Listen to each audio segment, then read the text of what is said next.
What's happening, guys? Welcome to another eclectic edition of PWT Podcast, episode 97. I am your host, the infallible Phil Marks. And joining me today, a little bit later on in the show, is the one and only three-time World Heavyweight OVW champion of the globe, Mr. Veteran Jack Vaughn will be in the house in a little bit. But first, I have some funny stuff that I wanted to bring to the PWT universe. And before I get started, I just want to let you all know that over at youtube.com/@prowrestleclips, we have surpassed 7,000 subscribers. And over on the Pro Wrestle Times channel, we've surpassed 2,000 subscribers. So round of applause for the PWT universe. And I guess I'll announce it here, but I'm going to bring back shout-outs for Tribal Chiefs and for Patreon members. So don't forget that patreon.com/ProWrestleTimes. There are over 100 videos of exclusive content, or become a member of this channel for 99 cents. And members, along with patrons, get access to the bonus shows that I do on Mondays live on YouTube. And the free shows, of course, are on Wednesdays and Saturdays. And I will acknowledge you guys. Maybe I'll do a graphic or something for YouTube. But as far as audio is concerned, I'm going to read your names off like I used to do early on in PWT. And I stopped doing it because everything started blowing up so big. Yeah, we're bringing it back here.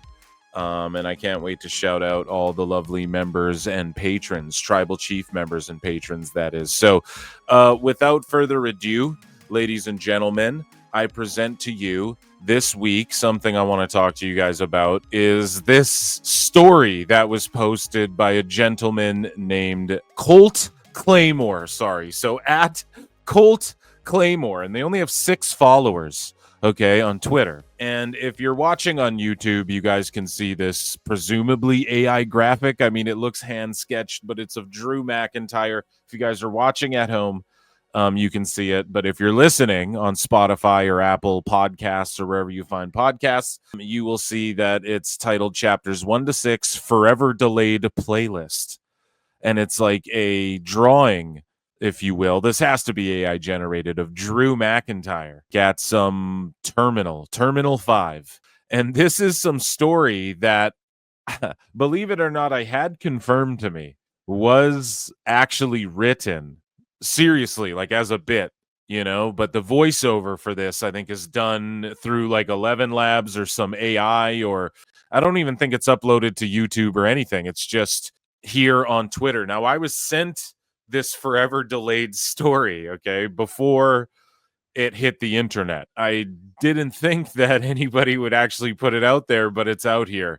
And so I don't know if we want to call this a sicko segment or if this is just IWC hilarity, but we'll get down with the sickness for it nonetheless. So, ladies and gentlemen, I present to you, and there are chapters 7 to 12 on the way that are written, confirmed, okay? And so I present to you Forever Delayed, a story about Drew McIntyre, Jelly Roll, Heathrow, and reality itself. The descent begins here, ladies and gentlemen. Chapter 1, King of the Terminal. This is Drew.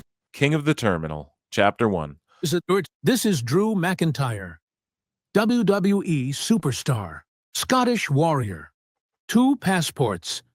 Only one of them made the trip. He was supposed to fly home to New Jersey for SummerSlam.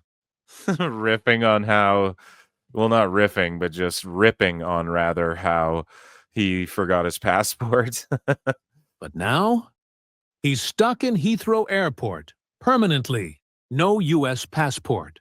No re-entry. No departure. A man without a country. Though technically with 2.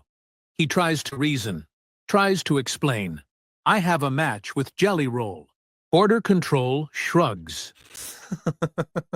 Now, Terminal 5 is his kingdom. But he is no king.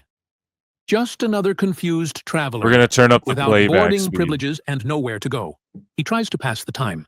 Sprays on Dior Sauvage at duty-free, sniffs the air, and mutters, "That's what Seth Rollins smelled like, right before I stomped out his title. Dreams."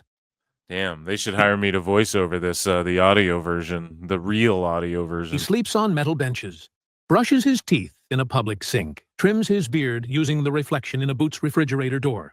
Fans recognize him. They don't ask questions. They record. They hover. They whisper to each other like he's Bigfoot, comparing 2 flavors of Axe body spray. But what really breaks him is the Boots pharmacies. Not 1, not 2. 3 identical Boots pharmacies in the same terminal, and all of them sell only one thing: Tootsie Rolls. No shampoo, no aspirin, just mountains of waxy American candy with no known expiration. They're all locked up behind glass cages or whatever. Am I right, guys? Am I right? Am I right, fellas? Can't get toothpaste no more over here. Date. He asks why. The Boots employees flex and scowl. He needs sanctuary. So he builds it, gathering abandoned Amazon Prime returns, velvet jumpsuits, Bluetooth bidets, unopened ring lights. He constructs a private fortress beneath Bluetooth Gate bidets. C38. Inside, a folding chair, a scarf, a Bluetooth speaker that only plays Jelly Roll. Yes, that Jelly Roll. Halfway to heaven, halfway to hell. Jelly Roll plays on loop, over the loudspeakers, in every terminal, at every hour. Is it rap? Is it country? Is it punishment? There's no escape. No headphones loud enough? No prayer. Strong enough. He makes friends with janitors, reprograms the departure boards to display motivational quotes. He adapts, but he is unraveling. He scribbles on napkins. Since day 4, I can smell myself. Day 6, tried to mail myself in a Prime box. Customs said no. Day 8, Jelly Roll visited my dreams. He asked for my boarding pass. What? He is jet-lagged, alone, and questioning reality. But somewhere inside all this chaos, he refuses to break. Because the terminal is no longer a way station. It's a proving ground. This isn't just travel, it's survival. This isn't just delay, it's destiny. And for Drew McIntyre, the terminal is his arena now. So there you go, dude. Chapter 1, he enters the terminal. Let's see what happens in Chapter 2. The terminal is the match. Sorry, the audio's all over the place, and it looks like a bunch of evil Meltzers throwing Tootsie Rolls at Drew McIntyre. If someone drew this, it's genius, but if someone drew this, Drew McIntyre, am I right, fellas? Scottish Get it? 2 passports. Only one of them made the trip. Chapter 2. The terminal is the match. Drew realizes he never left. There was no flight, no boarding, no beep of a passport scan. New Jersey isn't coming. The match isn't waiting for him. It's already here. The terminal is SummerSlam now, and he is already in it. His fortress of Amazon Prime return boxes, once a sanctuary, now feels like a trap.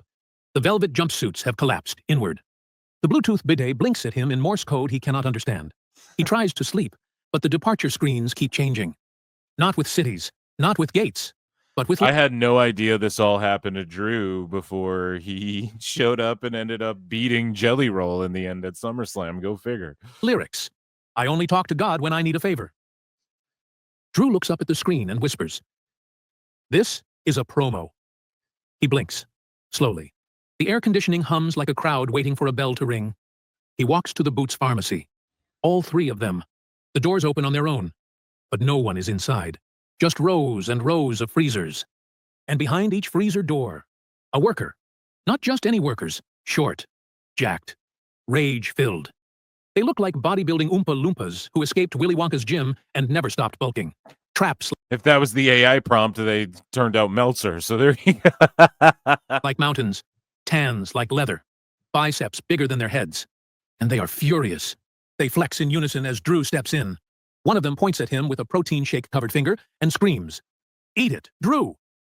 Drew flinches. Meltzer's like, actually, I'm not furious. He was supposed to fly home to New Jersey for It's the greatest thing I've ever SummerSlam. seen. Another one rips open a freezer and pelts a Tootsie Roll at his chest. Put the Tootsie Roll in your mouth, cowboy. They're closing in now.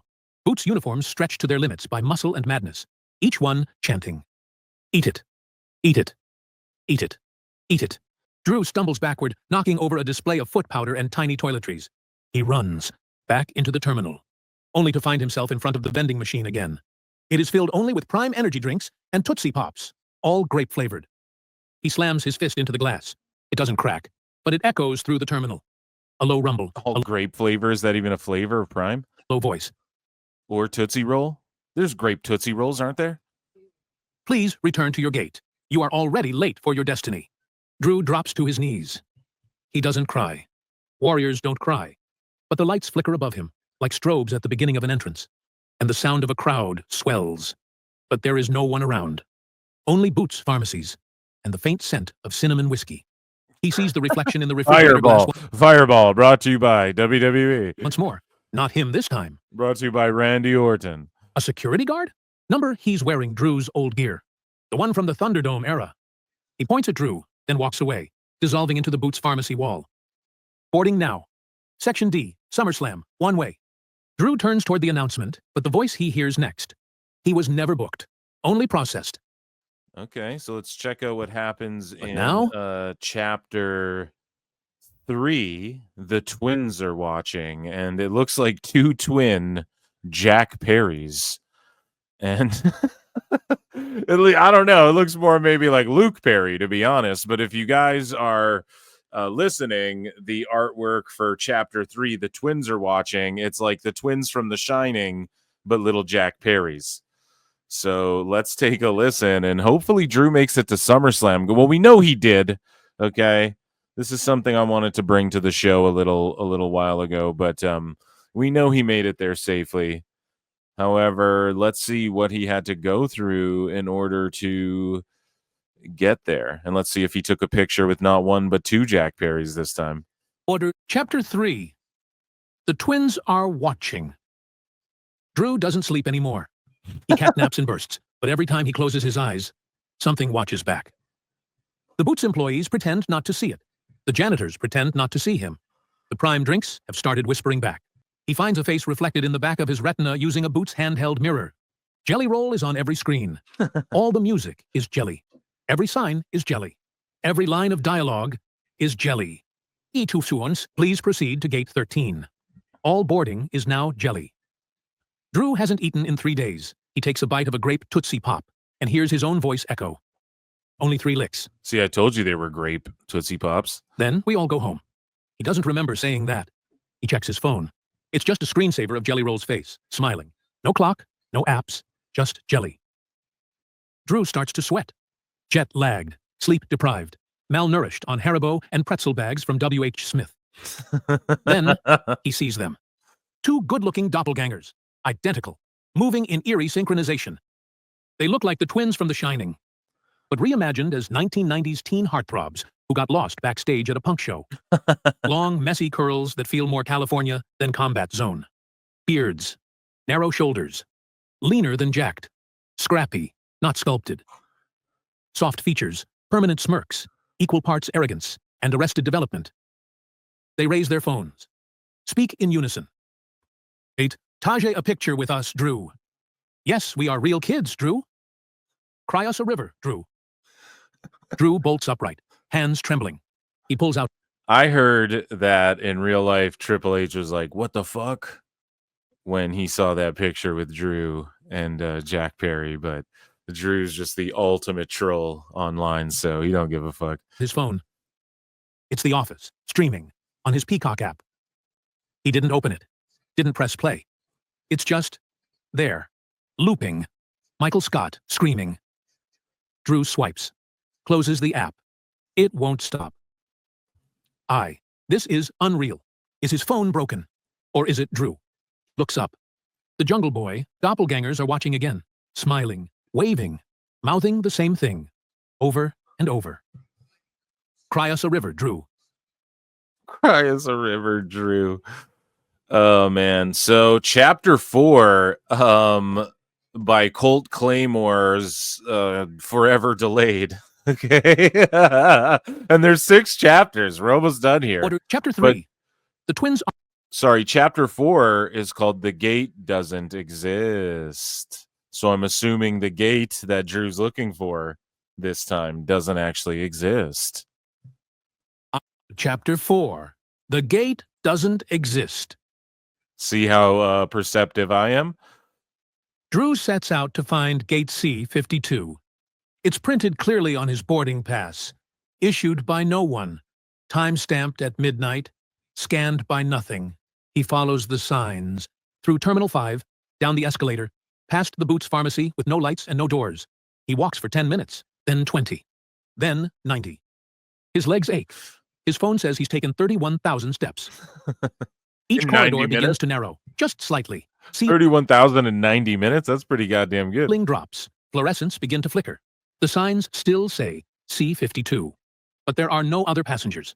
No shops, no noise, no security. Just Drew. And the hum of the air system that no longer feels like air. His ears start to pop like he's ascending. But he's underground. He passes a flight board. The only destination listed, free to Nashville. The screen begins to melt. Text liquefies. Pixels drip like wax. Flight times pour down the wall like a lava lamp in free fall. From the speakers above, it starts again. I only talk to God when I need a favor. And I only pray when I ain't got a prayer. Drew keeps walking. The walls are narrowing now, ceiling barely overhead, tiles curve, air tastes of grape Tootsie Pops. Halfway to hell. Very acid. There's a drinking whiskey out the bottle. Gentle vibration in the floor. A rhythm. A pulse. Almost like music from underneath the airport itself. More lyrics follow him like a funeral procession. Somebody save me. I'm so damaged. Beyond repair. Life has shattered. Exactly. My hopes and my dreams. Somebody save me. Drew stumbles, knees buckling. He presses against a wall marked security exit, but there's no door. Just wallpaper. Stretched tight over something breathing beneath. He hears the intercom again. Paging Drew McIntyre. You are now boarding. Gate C-52. You are the gate. He turns the final corner. There is no gate. Just a janitor's closet. Door slightly ajar. A warm light. Whoever wrote it in the AI, they wrote like U.R.the.gate. And so the AI is like, you are the gate. Yeah, you gotta know how to use those AI prompts. Flickering inside. He steps closer. Gotta get with the times, people, or be left behind. And sees a reflection in like Drew McIntyre in this in the gate that doesn't exist, folks. Glass. It's him, but not now. Not current. It's him from 2015. Long hair, clean shaven, lost. The version of himself that still wanted to go home. Drew reaches for the handle. The chosen one. You're my chosen one, pal. You guys remember when Drew was the chosen one? He was all skinny and shit. This better not be a metaphor. Okay, so chapter 5 is called The Baggage Claim is Alive. Oh, and you're a poet and didn't know it. Oh. So here is chapter 5. The Baggage Claim is Alive. Sisituin, chapter 5. The baggage claim is alive. Drew returns to Terminal 5's arrivals level. Something is different. The escalators only go down now. All of them. Even the ones labeled up. He finds the baggage claim. Or what's left of it. Belts twist in circles, but no luggage ever appears. Instead, discarded objects emerge. Slowly. With intent. A broken folding chair. A VHS copy of What Dreams May Come. A single wrestling boot, signed by Brutus Beefcake. Drew steps closer. The overhead screens flicker and glitch. They display one word. Unclaimed. The lights dim. A song starts again, but slower. More distorted. Loompa, like it's coming gobbledy. from beneath the floor, or inside his own head. I'm just a long-haired son of a sinner. Searching for new ways. I can get gone. I'm a pedal to the highway. If you ever wonder why we write these songs, Drew hears a whirring, then a thud. Another object hits the belt. A 12-pack of Prime. Still cold. The plastic is broken. The flavor, blue A 12-pack? raspberry something. Expired in 2022. He picks it up. The intercom buzzes. Was Prime even a thing in 2022? Congratulations, Drew. Your baggage has arrived. Now carry it. The belt groans, jerks forward, spits out more.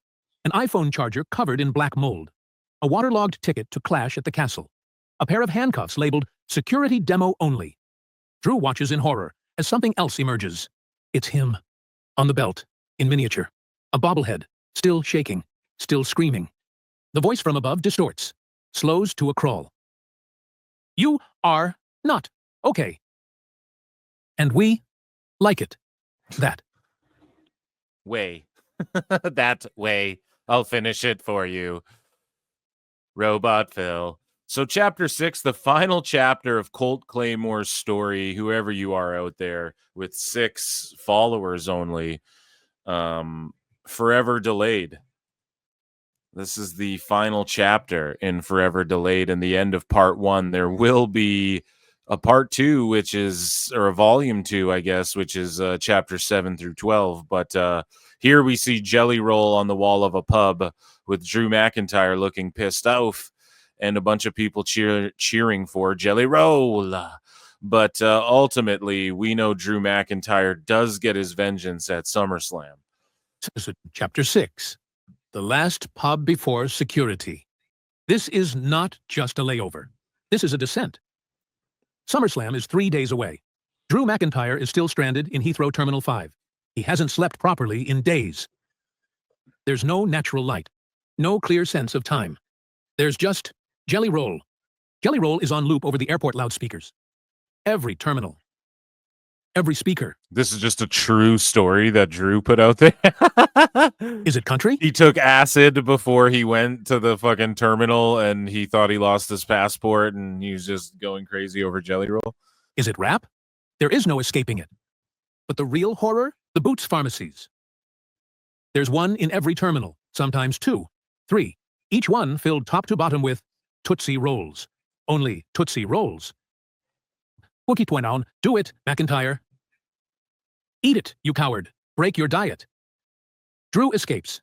Finds shelter inside the Gordon Ramsay pub. Diet. For a moment, peace. He sinks into a bar stool. Lets out a breath. Then, a miracle. The TV overhead does not feature Jelly Roll. It's Post Malone, alone, crooning softly into a mic.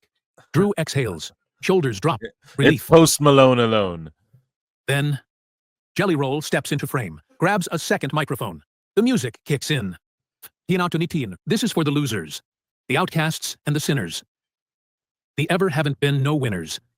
The entire pub rises to their feet. Every single patron, arms raised, chanting in perfect unison. Not singing, chanting.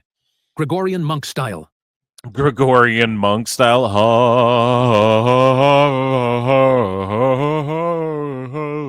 This is for the losers, the outcasts and the sinners. The ever haven't been no winners. Drew panics, looks for an exit. There is none. Then, McLemore enters the stage. Drew starts to sweat. Jet-lagged, sleep-deprived, malnourished on Haribo and W.H. Smith pretzel bags. Then, he sees them again. Those pretzel bags are fucking, they get exhausting. 2 good-looking doppelgangers, identical, moving in eerie synchronization. They look like the twins from The Shining, but reimagined as 1990s teen heartthrobs who grew up in the famous zip code 90210. Long, messy curls, beards, narrow shoulders, soft. So they were Jack Perry's that were supposed to look more like Luke Perry's. Features, permanent smirks, equal parts arrogance and arrested development. We're just kids, Drew. Yes, we are real kids, Drew. Hands begin massaging Drew's shoulders. He breathes again, eyes close, his jaw unclenches. A whisper slides into his ear. I got voices in my head. They counsel me, they understand. They comfort me. He spins around. Jelly Roll. Or is it Post Malone? Or Macklemore? Or something else entirely? It's the RKO out of nowhere, Drew. Don't turn around. Gripping stuff here. On the pub TV, the horror unfolds. Jelly Roll ritualistically chokeslams Macklemore through a slim Jim-branded table. The crowd cheers like a Southern megachurch revival. Then, he grabs Post Malone, lifts him skyward, and slams him through a glowing neon altar made of Tootsie Rolls. Then, like Pennywise, Jelly Roll's jaw unhinges. He consumes them both, gnashing, laughing, weeping. Oh, no. He That's is not now very fair now. Oh, come on. That's not very fair. Jelly Rolls lost weight. Eric, Colt Claymore. That's not very come fair. on now, Eric. Colt Cabana, I almost called you. He's lost weight. That's not very fair now. I'm here for it. Chat me up about your weight loss journey, Jelly Roll. Snacklemore. He is Snacklemore. now Toast Malone. Final form. Jelly Roll rises. Tattooed, shredded, hair blowing in non-existent terminal wind. More like Postmates Malone. Am I right, guys? Am I right, fellas? He glares I'm dying over here. through the screen. Into Drew's soul. Draws one finger across his throat. The bartender slides over a drink. You look like you're having a rough day. This one's on me. Close on glass. Fireball. Cinnamon whiskey. Drew lifts it, hands trembling. Jelly Roll still echoing, the still smirking. This is no longer a terminal. This is purgatory with a duty-free section. He can't go home. He can't leave. He can't even turn off his phone. And that, ladies and gentlemen, was a rendition, an AI audio rendition of forever delayed chapters 1 through 6 from Colt Claymore. Go and give him a follow, ladies and gentlemen.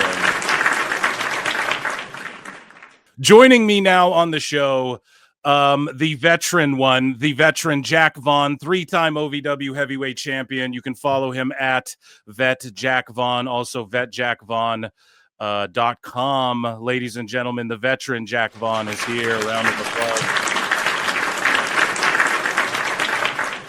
So, Jack, how are you, my guy? I'm doing fantastic. Thank you for having me. Man, thank you for doing this. And maybe if you're not a wrestling fan, although you probably are if you are on this channel, you may have seen Jack's hilarious videos, which I'm obviously going to ask you about at some point here. But before we get into all that, man, and by hilarious videos, your reels, your shorts, sort of making fun of indie wrestling and stuff, which are funny, to say the least, man, and sort of stir a bit of an uproar in the IWC, the internet wrestling community. And I want to ask you about that. But first, man, what I discovered when I was looking you up before this, you started wrestling in 2004. That's correct. Correct.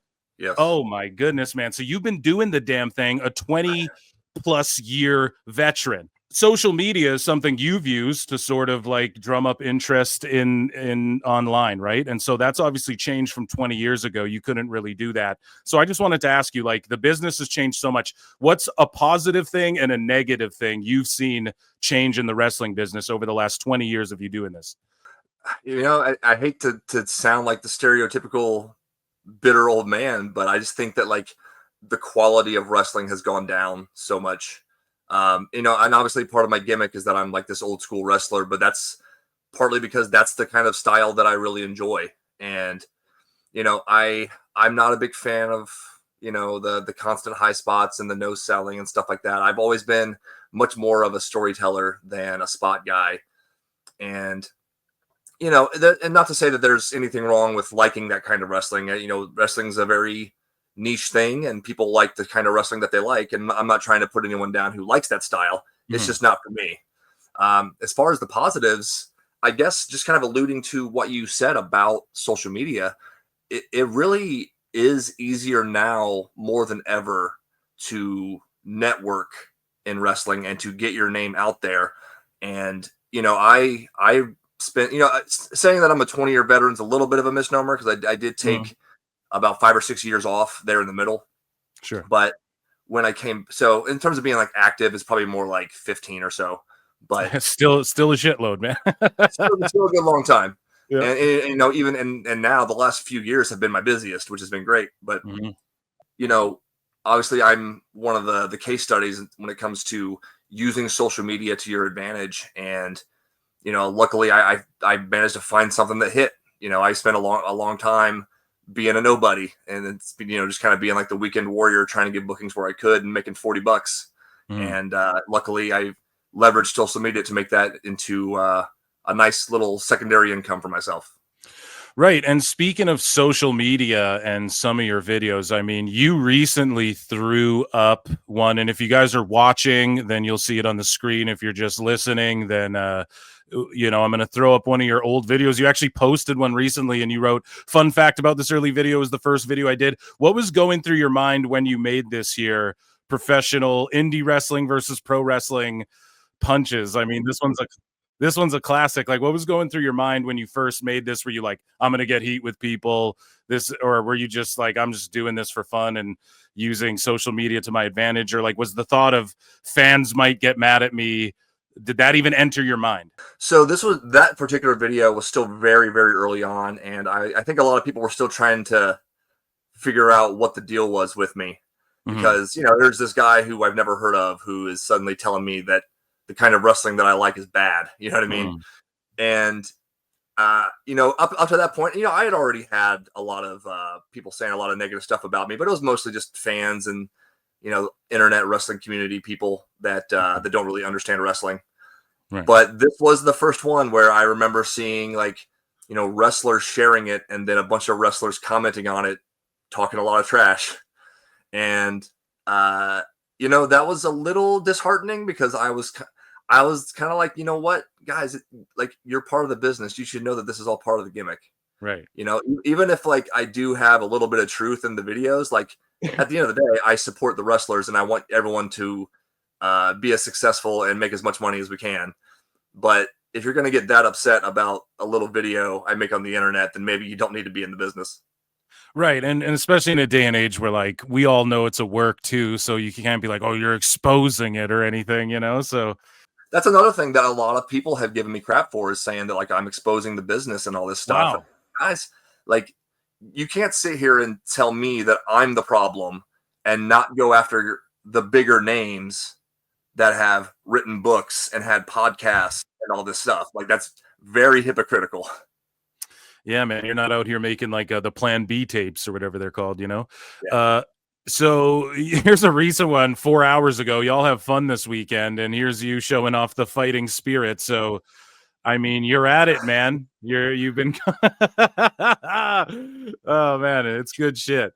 And so it's like a throwback to your original video almost, but you're just showcasing your Bushido there, right? Your Yeah. fighting spirit. So how do you come up with these? Like, is this just stuff you guys are joking about in the back and you're like, hey, it'd be funny if I, like, how quickly do these come to you? Are they just sort of spur of the moment?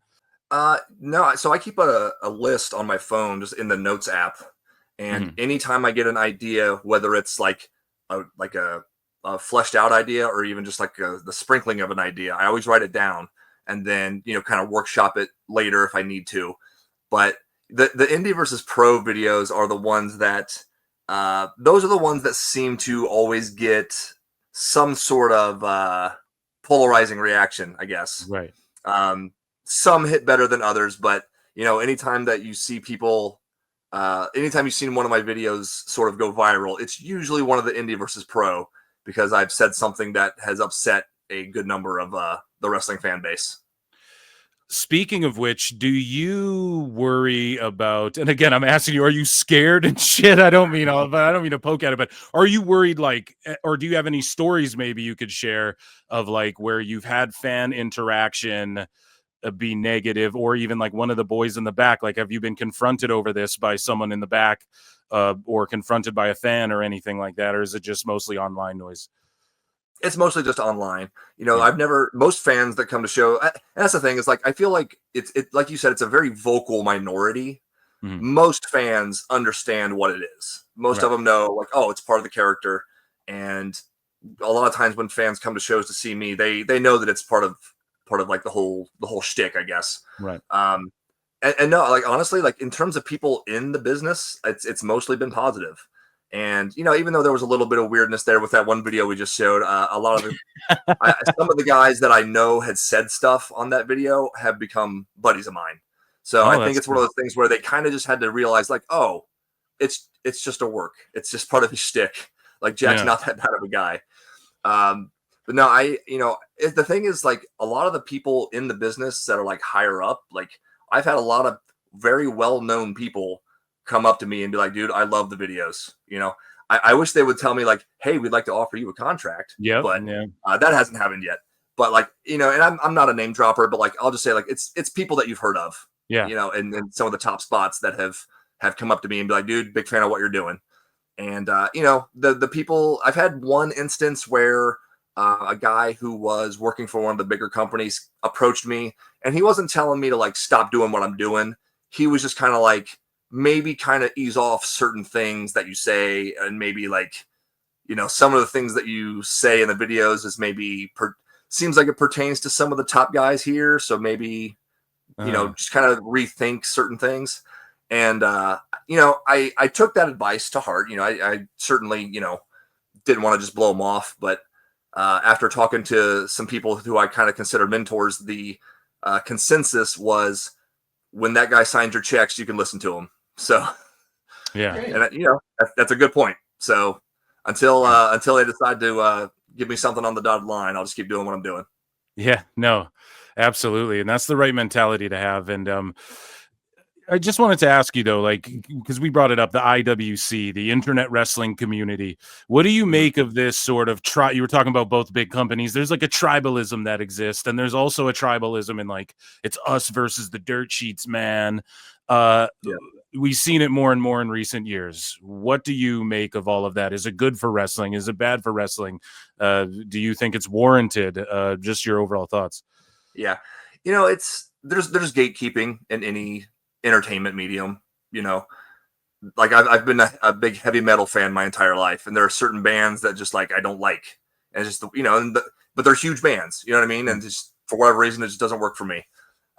In wrestling, it's easy to be like, yeah, everyone should just be wrestling fans, but there are certain styles of wrestling that I don't like. So like I kind of understand. I'm just not gonna lose my shit over it. You know what I mean? Like I'm not gonna get all upset and freak out on the internet.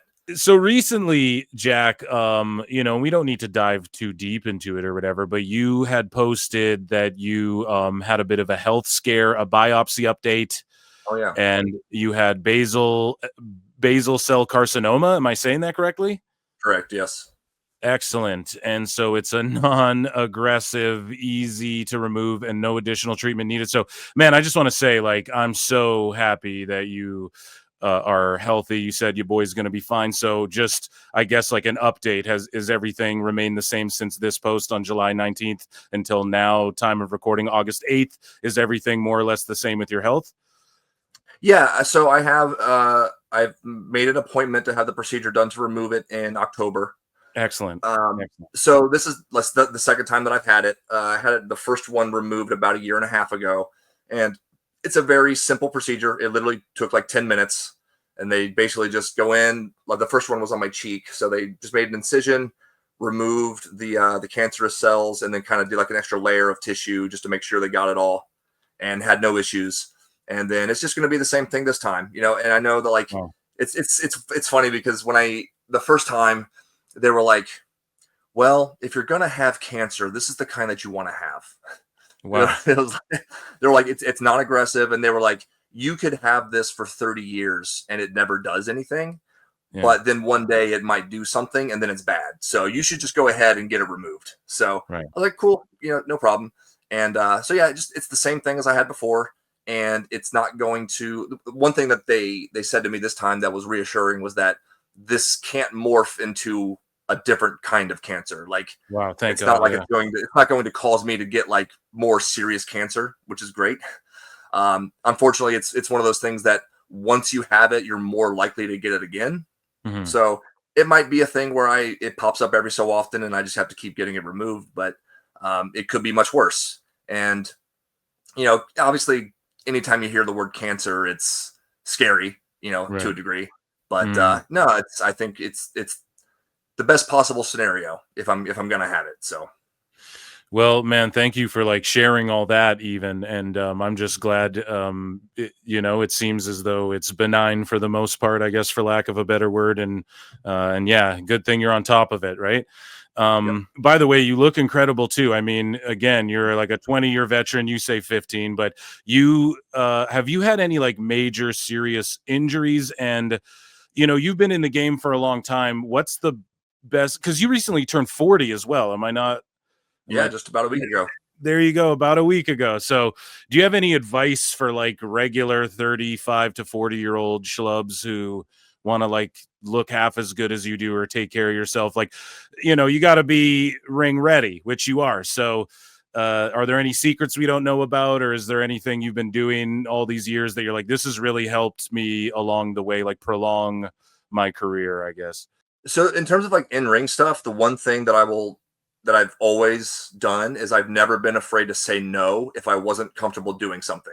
Okay. So if it's like certain spot or like I refuse to get dropped on my head. Like I just refuse. Like you're not giving me anything where I'm going to land on my neck or anything like that. In terms of just like health and fitness and stuff, I've had a very up and down kind of thing going on with my body for a long time. I kind of go through spurts where I feel like, I'm in great shape, and then I kind of lose it and kind of get back in shape. And that's just kind of how my body's always been. It's just kind of fluctuated a lot over the years because I just never properly understood what a good diet is for me. Mm-hmm. Like when I was in my mid-20s, I got super lean and like really shredded, but I was also like barely over 200 pounds and I had like no muscle on my upper body. And then when I got back into wrestling after taking my time off, I wanted to bulk up. So I got up to about 265. Wow. And I had a ton of muscle, but I was also not happy with the way that I looked in my gear. Yeah. So last October, I started working with a personal trainer who's another wrestler named Cesar Bononi. Wow, Caesar's awesome, man. Yeah, and the reason that I started working with him is just because I had seen the results that friends of mine had working with him. Right. And I was like, all right, well, it's an investment, and I'm just gonna see what I can do because my goal was to be in the best possible shape of my life when I turned 40. And I think I've achieved that. I've finally found this like nice middle ground of being lean and muscular. So I guess the secret for me is that I just had someone else do the work for me, and then I just did it. I just did what he told me to do. Oh man, and shout out Cesar Bononi. So I want to talk to you about OVW a little bit, man. Sure. So 3-time OVW heavyweight champion. Who's your favorite championship match in OVW against? And it could be you challenging or defending, or just what was your favorite championship match in OVW? I would say it would be my match where I won the title for the third time, which was against Tony Gunn. And that match was, that's probably one of my favorite matches I've ever had, period. And just a lot of back and forth, a lot of really good spots, a lot of drama. The finish was a little, I may have won by nefarious means. Let's just say that. But no, that's the match that I would tell people, like, if you want to see like what Jack Vaughn is capable of in OVW, go back and watch that match. I can't remember the exact date, but I want to say it was in January of last year, 2024. And it was like a 25-minute match, and we just went all out and put on a really good show. You've worked alongside Al Snow, obviously, like with him and alongside him quite a bit. So what's the best coaching tip or piece of advice he's given you, but not as a trainer, like as one of his peers? Because you've been in the game a long time, man. Honestly, it's, before coming to OVW, I had zero experience working a television style of wrestling. Right. You always hear about, you got to find the hard cam and work the hard cam, but it's so much more than just finding the hard cam and making sure everything's on television. It's more about slowing down and letting things digest and, just not being in a hurry, which, that's a big problem, especially on the indies. You think you're going too slow when you're not going slow enough. Mm-hmm. And there's a lot of, making sure that you have, facial expressions are obviously a very big thing in wrestling. It's conveying that emotion and making sure that everyone can see that emotion, because at the end of the day, we're storytellers. Right. And so it's basically, when it comes to Al, just everything that I've learned just in terms of what the differences between, an independent wrestling style and a TV wrestling style. And it's not just Al, it's Doug Basham and right. Adam Revolver and all the other guys at OVW that have really helped me to understand the different style. Does Al Snow's voice ever get? That's not even a good Al Snow impression. Sorry, guys, but does That his was pretty voice good, ever get too actually. much? No. That was pretty good. Oh, there you go. Thanks. I'm a fan, man. What can I say? Yeah. So let me ask you this: the Wrestlers documentary was on Netflix, right? And I watched that. Yes. You weren't like heavily featured in that. What was that like? Did they have like a casting thing, or were they just following everyone around and went, "Here's the end product"? Or were you around at that time? Like, what was your perspective on that? And do you think it was beneficial for OVW? I mean, you have boots on the ground. You know firsthand. I know I started watching OVW on YouTube like right after I finished that show. I was like, oh shit, Yeah. started watching it on YouTube. It's in my feed. You were someone who stood out to me right away. So I'm like, why weren't you more in the show? But I mean, hey, that's just me being a fan. But in your perspective, like, what was that whole thing like behind the scenes, and did it help like boost OVW up? It definitely boosted the thing, the in-ring, like the live crowds. It boosted the pay-per-view buys. It boosted the viewers on YouTube and whatnot. So it was definitely beneficial. Unfortunately, it's one of those things that that doesn't last forever. So while we sold out for like 3 straight months, it eventually started to dwindle down and kind of get back to its normal numbers. In terms of like why I wasn't featured, it's actually quite simple. And I've had people talk major trash to me about this. Wow. What? On the internet. The actual answer is that it's not because I'm boring. It's because I wasn't working for the company when they started filming. There you go. Yeah. And not to say that they would have chosen me, because I think they had a very specific idea of who they wanted to follow. But right. yeah, I didn't start working for OVW until they were probably about halfway through filming. Hollywood's like that, or just, the TV biz. It's like you could end up, look at Nikki Bella. She was in Happy Gilmore too, talking about they cut out all of her shit, so that's just how it works sometimes. So And, I know was that just everyone curious. was really hoping there would be a second season, myself included, just because when the documentary hit, like that was about a year after my social media stuff started getting pretty big. So I was kind of hoping, oh, well, maybe they'll feature me on season 2, but unfortunately it didn't happen. And then with with WWE now being on Netflix, I doubt that's going to happen unless they go to a different streaming service. But no, like I thought the only thing about the documentary that I would have changed is that it didn't show what it was like to be an independent wrestler. It showed what it was like to be an OVW wrestler. Right. So it didn't follow people like me that were, and I'm not, this is not a shot at anyone that they decided to follow, but they only showed OVW. They didn't show guys like me that are on the road for hours and hours, going to different states and countries and working for different companies with different people, and really showing like the grind of what an actual independent wrestler does. That's about the only thing that I would have changed. Otherwise, I think they did a great job with it. Oh, that's good. Yeah, my next question I was going to ask, like, was it horse shit? Like, were they faking the funk? And, you don't even have to answer that, but I was going to ask, like, did the interview seem genuine to you? I mean, these people, right? So it was all all legit from your perspective. Okay, that's good. Yeah, I mean, from my perspective, everything seemed to be pretty accurate to the people's real personalities. So you recently were spotted in the background on a Netflix show, though, WWE Unreal, dude. You were standing behind Jey Uso. I think I have the picture of it. I think you posted it. I did, And so what was A, how did you spot yourself? 2, what were you doing there that day? Why were you there in WWE that day? Trace, what were your memories of it all? And I guess those are my questions. Do you remember this day, and what were you doing there in the Fed, my guy? Yeah, so the other blurry gentleman there to the left is a good buddy of mine named Jake Oman, longtime wrestler, and he's the one that actually sent it to me.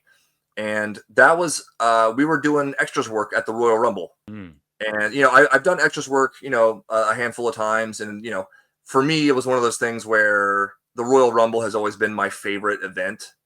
And it was in Indianapolis, which is only like a 2-hour drive for me. So I was like, I got to try to get on that.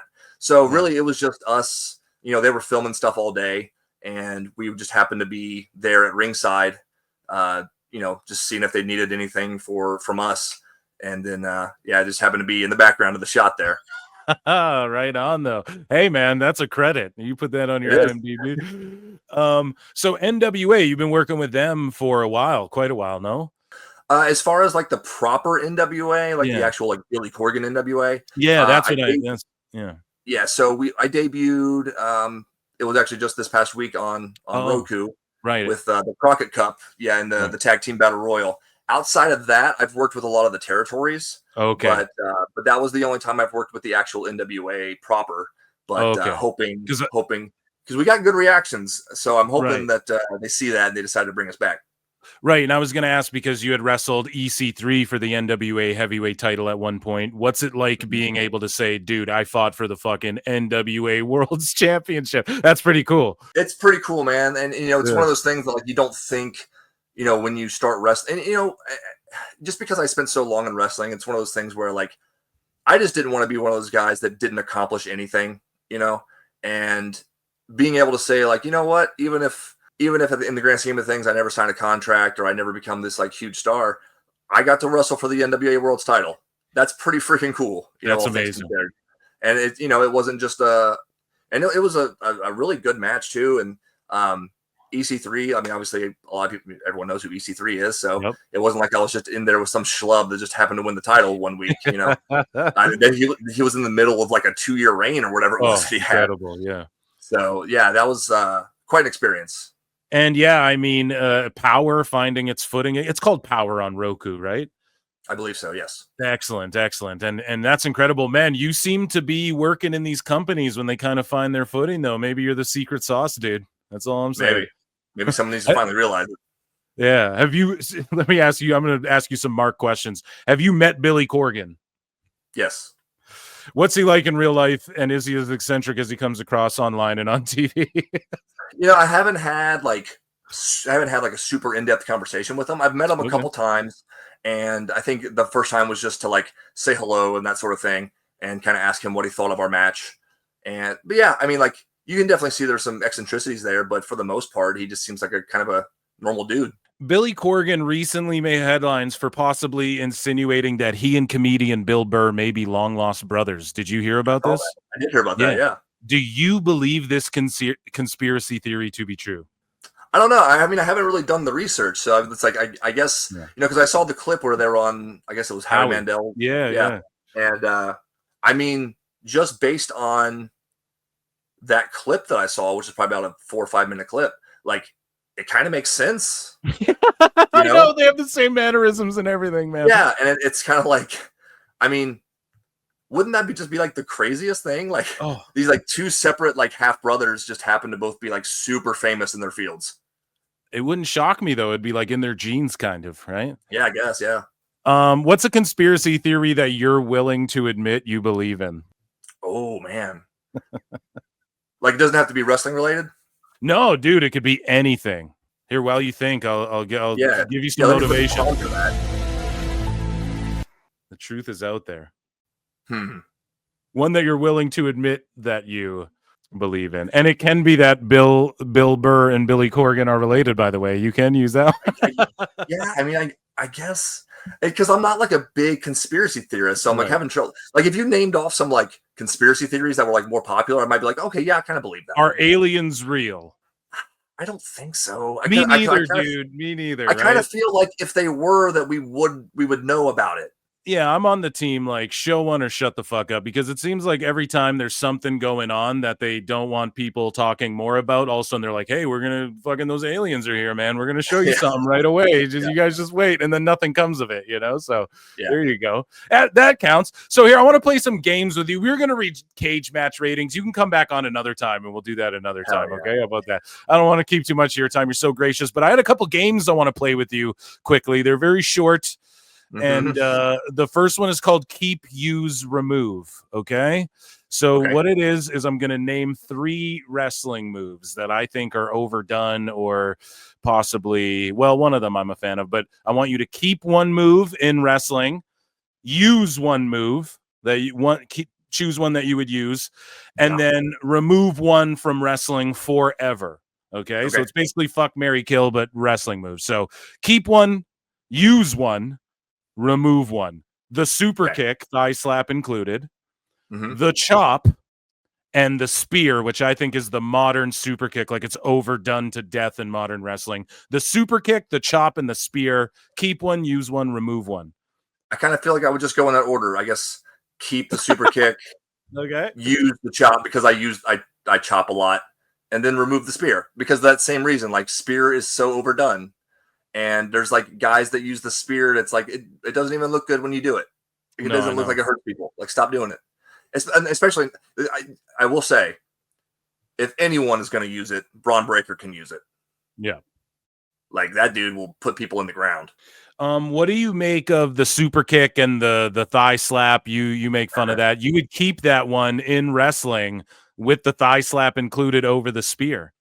I mean, I have been guilty of using the super kick as a joke in matches. Yeah. So I think I just need it for without the super kick, I wouldn't have half my gimmick. Exactly. It's like I got to keep it around. The thing with the super kick is like, I think it's obviously it's so oversaturated in wrestling now, right, that it's gotten to the point to where it's like as common as a punch or a forearm.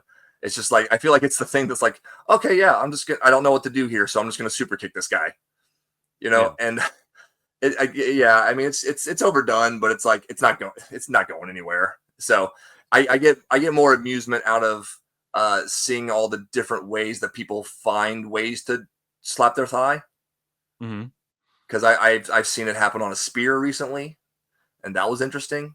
Wow, where someone slapped their thigh on a fucking spear? Yeah. Woo. I got tagged in it a bunch on Twitter because it happened in AEW. Oh man. Well, man, you know what Best they say. guys, Tony Khan.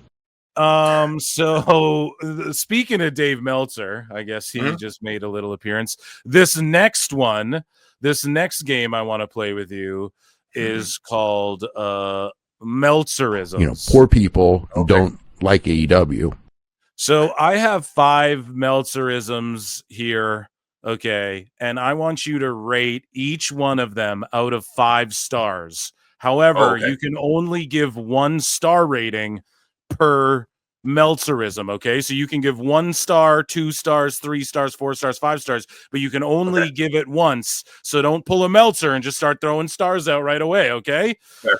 You're a veteran, you understand this, all right? Sure. And 5 is the most hated of these terms, and if none of them trigger you, that's fine. But 1 being the least triggering, 5 stars being the most triggering. I'm going to read them to you one at a time, though, and you got to grade them one at a time. So, okay. All right. Are you ready? Let's go. Rest hold. I like 2 star. 2 stars. Yeah. Okay. The second I don't like that term, but like I get it. Yeah. The second Meltzerism, work rate. 4 stars. 4 stars. Tell me why so high. I just hate that term. I hate that because it just goes back to like, to me, wrestling's not about how many moves you can do and the kind of moves you can do. It's about the story you tell. Rope work. Oh man, I've never even heard that one. So I guess I go 1 star. Okay, there you go. It's a new. I think he said it. Now he might have not invented all of these, but he's like made them. He popularized them. Yeah. Rope work. Yeah, he's recently used rope work talking about I think some CMLL matches. He's like, oh, the rope work that. Anyways, so the next one, Spot Fest, and you have 3 and 5 stars left. So Spot Fest. Again, he didn't invent this one, but he sort of popularized it. I hate to leave 5, the only one left, but like Spot Fest isn't like super triggering to me because but yeah, I guess I'll say 3 stars just because that one's not super triggering. So I've worked myself into a corner here. Okay, well, the final one, which you're giving 5 stars to by default, is 5-star match. I'm giving that 6 stars. 6 stars. Oh shit! It was in the Tokyo Dome. It got 6 stars. My goodness. Baby, learn Meltzer Inferno. There you go. That turned out pretty well, I think. Yeah. So why? Yeah, why would 5-star match? Why do you detest the notion of a quote unquote 5-star match, especially because it comes from Meltzer? And before you get into it, a lot of people go, why do you care about Meltzer stars? And as a fan, you guys have to understand, he fucking says that they are objective. Like he will defend that to people online. No, they're objective. I give matches I hated more stars than they deserve. And so as fans, a lot of us are like, dude, no, we detest this 5-star match shit. What you as a guy who fucking wrestles, and Dave has probably rated one of your matches in his time on this earth, or will if he hasn't yet. Why do you detest the notion of a 5-star match, or why would you give that 5 stars in this game? Just because I think it would be different if Dave was someone who had spent time in the wrestling business. Right. I don't, and not to say that I don't respect Dave Meltzer. I have no personal issue with him. Never met the guy. I'm sure he's a fine gentleman, but I kind of take exception to anyone trying to tell wrestlers how good of a match they had when they don't have personal experience doing anything in the ring. No, I totally agree with you there. So the last game I want to play with you, which isn't even really a game, it's just a simple question I ask every wrestler who's come on this show. Ropes or cables, man? What do you prefer hitting, ropes or cables? Cables. I've only used ropes a couple of times, and granted, it's been so long since that happened because when I first started wrestling, there was the company down here called HWA. And they were a former WWE developmental before OVW. Right. So they had an old WWE ring with the ropes. So when I first started out, that was the first time that I ever did it. And I don't think I've been in a ring with actual ropes since. Right. So I kind of only know wrestling with cables. Awesome. Yeah, most people say the cables, I think, is the answer we've gotten the most. Well, Jack Vaughn, man, listen, I want to thank you so much for being here.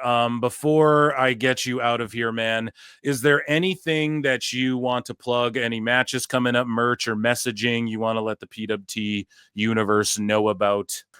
Nothing's specific, but you can keep track of all my dates coming up on vetjackvaughn.com. And you can follow me pretty much everywhere at VetJackVaughn. Excellent. Ladies and gentlemen, round of applause for the veteran and just a hell of a good sport here, Jack Vaughn. Thank you so much. You'll have to come back on sometime soon, man. You got an open door here if you got anything you want to shill, or we'll read your cage match ratings next time. How about that? Sounds good. Can't Thanks, wait. man. I really appreciate it. Thanks. Wow, what a show. Wasn't that spectacular hearing from the veteran Jack Vaughn, ladies and gentlemen? And it was also amazing listening to Forever Delayed by Colt Claymore. I had a hell of a time. I want to take a minute before I get out of here to shout out the patrons and members. So Dick Penis, that's the first name. So Dick Penis, Los McFly, Elizabeth Rogers, Thomas Moore, Manboy EX, Max Zaliek, George Capture, Ian Lasharit, Wrestling Soup, Freezit Sky, Mark Hugh the Mark, Russ Paxson. We got more. Chief Wahoo, Thomas Moore, Jordan Graham McLean, Koopa Cape, Mr. Mike Douglas, artist formerly known as something, Rick Shaw, Jay Cooper, Zilla 3K961, Go Hogs for Life, Daniel Kavanaugh. Let's see here. Hulk Hogan, we coming for you. Scott Hizzo, Luis Contreras, Kyle from South Park, Andre Adams, Lorenzo Ortiz, KD Kennedy, Seth Pearson, AEW Neckbeards, Pooter, Mr. EJP Comedy, Haxel Stranger, Unsinkable Bob, Nathan Perry, Christopher Headley, Chris, Pablo Melchor, Tommy Potter, Joker 3421, Ali Yun, Alpha Zero, Mr. Noob, Bad Luck _BA, Miguel Dirty Sanchez, Liddy, Solvis, Leo Jew, Brady Lawrence, DKC Underwear Water Level something, FB _ Jackson Davis, Dominic Webb.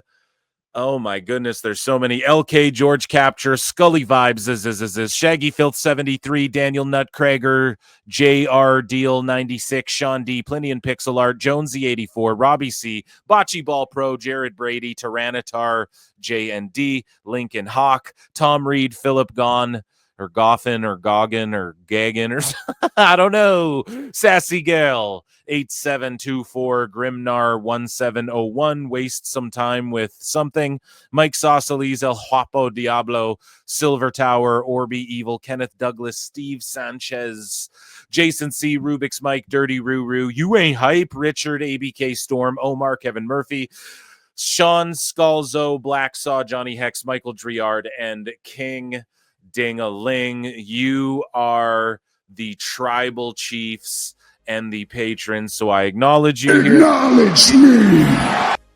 Thank you all for being here. I had a blast. Round of applause. Hopefully we can get these things up to episode 100 soon and over the next month here.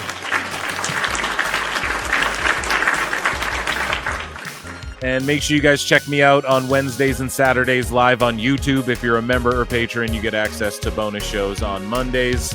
And until next time, I've been Phil Marks, and I'll see you all in the Upside Down.